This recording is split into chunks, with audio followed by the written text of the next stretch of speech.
On va regarder ensemble un exercice méthode sur le chapitre énergie des systèmes électriques. Donc voilà le petit exo. Alors qu'est-ce que ça nous raconte? Caractéristiques d'une pile. Donc on va parler de force électromotrice, tout ce que je t'ai déjà raconté dans la vidéo synthèse du cours. Lorsqu'une pile débite un courant électrique d'intensité 200 mA, je vais noter au fur et à mesure, donc 200 mA, ça c'est l'intensité. La tension à ces bornes vaut 8,7 volts. Donc on a l'intensité et la tension pour cette intensité-là, 8,7 volts. Et lorsque rien n'est branché à ces bornes, la tension électrique aux bornes de cette pile est de 9,0 volts. Alors quand on te dit lorsque rien n'est branché à ces bornes, cette information-là, justement, c'est une information lorsque rien n'est branché à ces bornes. Ça, en fait, ça caractérise la force électromotrice, c'est-à-dire la tension à vide. On appelle ça donc force électromotrice, c'est aussi la tension à vide. Et ça, je pense que tension à vide, c'est un mot que je n'avais pas mis dans ma vidéo synthèse du cours. Donc je te le rajoute ici. Tension à vide. Donc ça veut dire que l'interprétation de ce petit passage de l'énoncé m'indique que la force électromotrice de cette pile, c'est 9,0 volts. Petite parenthèse, tu as deux chiffres significatifs. Ok, donc au fur et à mesure, quand on lit les données d'un exercice, pense bien à relever petit à petit le nombre de chiffres significatifs, puisqu'il va être important pour toi, quand tu vas faire les applications numériques, de savoir combien de chiffres significatifs tu donnes à ton résultat. Et ça dépend des chiffres significatifs qu'on t'a donné dans l'énoncé, d'accord?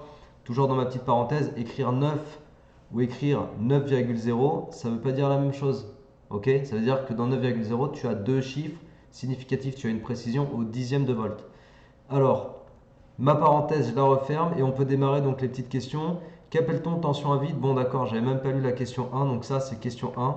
La tension à vide, c'est la force électromotrice. Je l'avais pas lu en fait. J'avais pas lu la question. Quelle est sa valeur pour la pile décrite? Bah 9 volts du coup. À partir de ces informations, construire la caractéristique intensité-tension de la pile pour des intensités de courant comprises entre 0 et 500 mA. Alors pour faire ça en fait, il faut utiliser la relation de la tension débitée dans la pile, tension débitée par la pile, pardon, U égale E moins R fois I.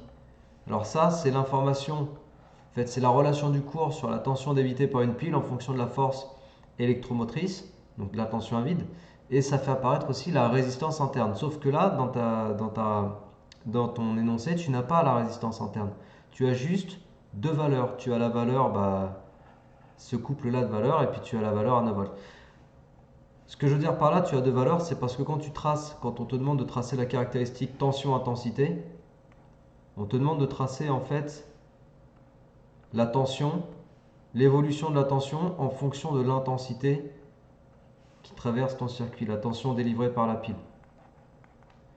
Et nous, ce qu'on a, c'est qu'on sait que notre pile délivre une tension de 8,7 volts pour une intensité de 200 milliampères. Et elle délivre aussi une tension de 9 volts pour une intensité de 0 ampère. Donc ça veut dire que tu as deux points que tu peux placer sur ton graphique. Tu as celui-là qui correspond à la tension à vide. Donc là, on va dire que c'est 9 volts. Alors je vais le faire à peu près. Je vais tracer tout ça approximativement. Je ne vais pas faire de vraie échelle et tout ça. Mais c'est juste pour t'indiquer comment il faudrait faire. Toi, si tu fais l'exercice, il faut que tu te fasses une vraie échelle et tout qui va bien, quoi. Et l'intensité, alors je crois qu'ils nous disent d'aller de 0 à 500 mA, tu vois. 500 mA, donc on va laisser en milliampères. Non, on va convertir, on va dire qu'on va aller jusqu'à 0,5 ampères, ok? Donc on va de 0 à 0,5 ampères. Donc le 0 il est là. On va dire qu'ici on a 0,5 ampères.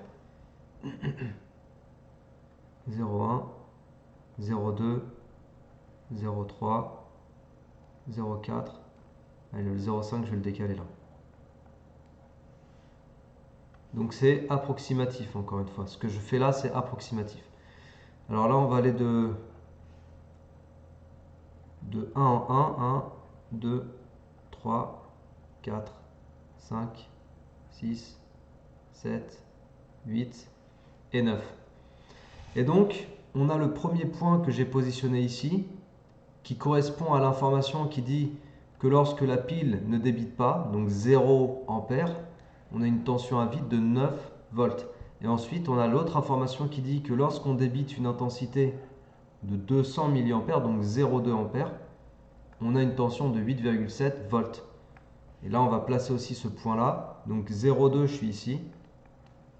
Et puis là, je monte jusqu'à 8,7. Donc on est à peu près là, quoi. On va dire qu'on est à peu près là, tu vois. Je vais même me mettre un peu en dessous pour que ça fasse quand même voilà, une petite pente.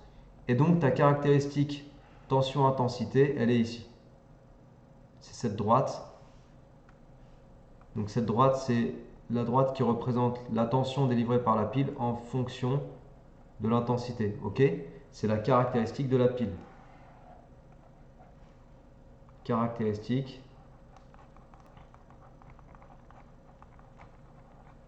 de la pile.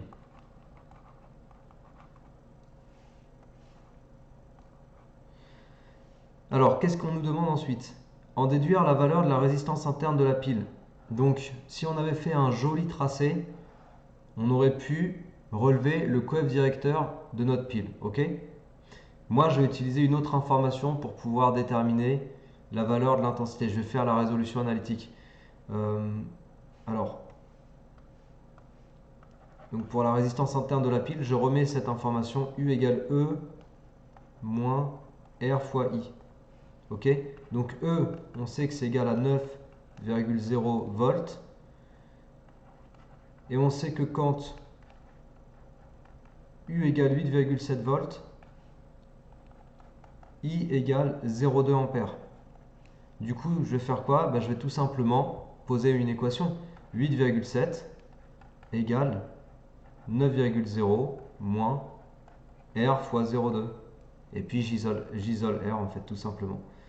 Donc R fois 0,2 égale 9,0 moins 8,7.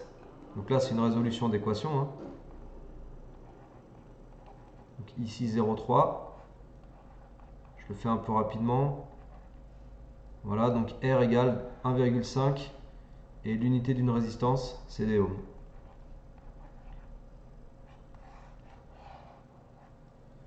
Voilà, 1,5 ohm, donc ça représente la résistance interne de cette pile. Bon, je crois que c'est tout pour cet exo, donc c'est vraiment un petit exo méthode, comme tu as pu le voir, c'est juste l'utilisation des caractéristiques d'un générateur de tension, donc une pile ici.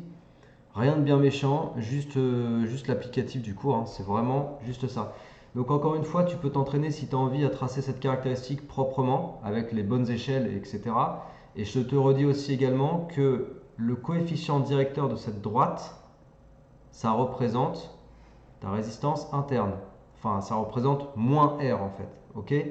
Mais R tout seul, c'est la valeur absolue du coefficient directeur. Voilà. Donc si tu veux relever le coefficient directeur graphiquement, tu obtiendras la valeur absolue de la résistance interne. D'accord? Voilà, c'est tout pour cette vidéo. J'espère que ça t'a plu. N'hésite pas à la partager, à la diffuser autour de toi comme d'habitude. Si tu as des évaluations de maths ou de physique-chimie à me transmettre, n'hésite pas à me les transmettre. Comme ça, je peux faire des vidéos de plus en plus pertinentes pour toi, pour tous les autres élèves. À part ça, travaille bien, motive-toi bien et à très bientôt. Allez, ciao!